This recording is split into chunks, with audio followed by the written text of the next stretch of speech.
40 वर्ष राजकीय जीवनात आणि सामाजिक क्षेत्रामध्ये आपण जास्त काम केलं आणि अनेक वेळेला ग्रामपंचायत सदस्य राहिलेला आहे. त्याच्यानंतर 3 वेळेला सरपंचपद भूषवलेलं आहे. त्याच्यानंतर पंचायत समिती पद भूषवलेलं आहे. त्याच्यानंतर रायगड जिल्हा OBC सेलचा अध्यक्ष झालेला आहे. त्याच्यानंतर रायगड जिल्हा काँग्रेस कमिटीचा उपाध्यक्ष झालेला आहे. लक्ष्मीनारायण विद्या मंदिर हायस्कूलचा अध्यक्षपद भूषवलं आहे. लोकमान्य शिक्षक प्रसारक मंडळ तोंडी इथे 20-25 वर्ष काम करत आहोत. त्या सेवाशक्ती पतसंस्था हे संचालक पद गेले आज 25-26 वर्ष आपण भूषवत आहोत.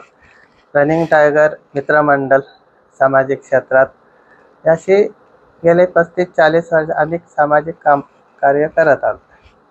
पण हे करत असताना आपला राजकीय प्रवास कसा झाला? राजकीय प्रवास तसा खूप खडतर झालेला आहे, पण राजकारणात जिद्द आणि चिकाटी सोडली नाही. त्याला सर्वात मोठा आशीर्वाद माझे आमदार मधुशेठ ठाकूर यांच्या आशीर्वादाने आम्ही राजकारण आणि समाजकारण हे करत राहिलो आणि त्याच्यात यशस्वी झालेलो आहोत. तर 30 वर्ष आज 4,500 मतदार असलेली ग्रामपंचायत आपण सांभाळत आलो. त्याच अनुषंगाने पंचायत समिती सदस्य मी सुद्धा झालो आणि माझा भाऊ सुद्धा झाला आहे. हे पप्पांच्या आशीर्वादाने. आता मधुकर ठाकूरांच्या पश्चाती आपण काँग्रेसमध्ये एकनिष्ठ कार्यकर्ता म्हणून आपण राहिलेला आहात. त्याचं फळ म्हणून आपल्याला आज अलिबाग तालुका अध्यक्ष मिळालं असं आपल्याला वाटतंय का? नक्कीच आपण जेव्हा एकनिष्ठेने असल्यानंतर पक्षश्रेष्ठींचा सुद्धा विश्वास बसतो. हे नक्की संघटना वाढवणारा कार्यकर्ता आहे. त्याच्यामुळे नानाभाऊ असू द्या, विजय वरट्टे असू द्या आणि आता प्रदेशाध्यक्ष सपकाळ साहेब यांचासुद्धा आपल्यावर प्रेम आणि विश्वास आहे. ठीक आहे, म्हणजे इकडे आपण नक्कीच काँग्रेस वाढवणार आहेत. त्याच्यानंतर आत्ता तरुण तडफदार राजाभाऊ ठाकूर जिल्हा अध्यक्ष झालेले आहेत. योगायोग आमचा दोघांचाही चांगला आहे. ते जिल्हा अध्यक्ष झाले आणि मी तालुका अध्यक्ष झालेला आहे.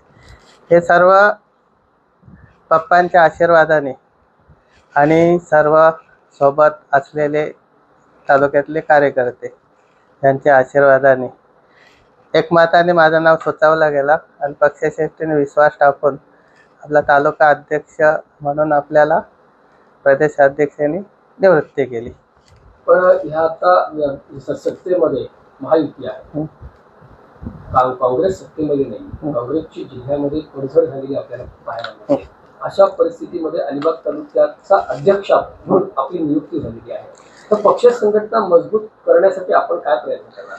खरं म्हटलं तर ज्यावेळी आम्ही राजकारणात पहिले पाऊल टाकलं तेव्हा आम्ही शका पक्षाचे खूप संघर्ष केला आणि आपण अनेक वेळेला इकडे मग काका ठाकूर असतील, मधू ठाकूर असतील यांना जिल्हा परिषदला निवडून आणून सुद्धा मोलाचा वाटा ठेवला. अनेक पंचायती आपल्याकडे होत्या. हे ग्रामपंचायत आपण संघर्ष करून टिकवलं. खडतर असला तरी कार्यकर्त्यांच्या जीवावर संघर्ष करायला मला खूप आवडतं आणि नक्की संघर्षातून आपण संघटना वाढवू असं माझं व्यक्तिशः स्वतःचं मत आहे. या 40 वर्षाच्या खडतर राजकारणामधला अनुभव आहे. तर तुम्हाला हे पद हे आता नुकतेच मिळालेलं आहे. पण तालुक्यामध्ये काँग्रेसची अवस्था सध्या काय आहे हे आपण जाणता आहात. तर आपल्याकडे असा काय कार्यक्रम आहे की ज्या अनुषंगाने काँग्रेस हा पक्ष वाढवण्यासाठी त्याला आपल्याला फायदा होणार आहे?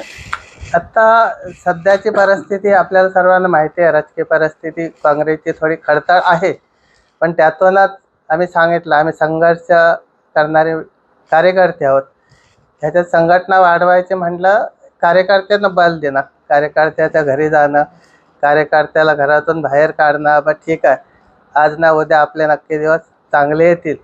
ज्याप्रमाणे आपण मागच्या 40-50 वर्ष काहीच नव्हतं, पण आमदार माधव ठाकूर झाले. त्याच पद्धतीनं आपण आशावादाने संघटनेचं काम करत राहायचं.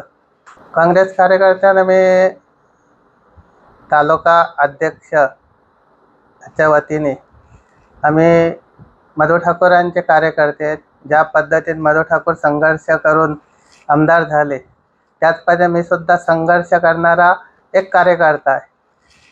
या अनुषंगाने तालुक्यामध्ये नक्कीच काँग्रेस कार्यकर्त्यांना बल देईन आणि जे तालुका अध्यक्ष पद भेटलेलं आहे त्याचं नक्कीच संघटना वाढवण्याकरता मी कार्यकर्त्यांच्या सहकार्याने प्रयत्न करणार.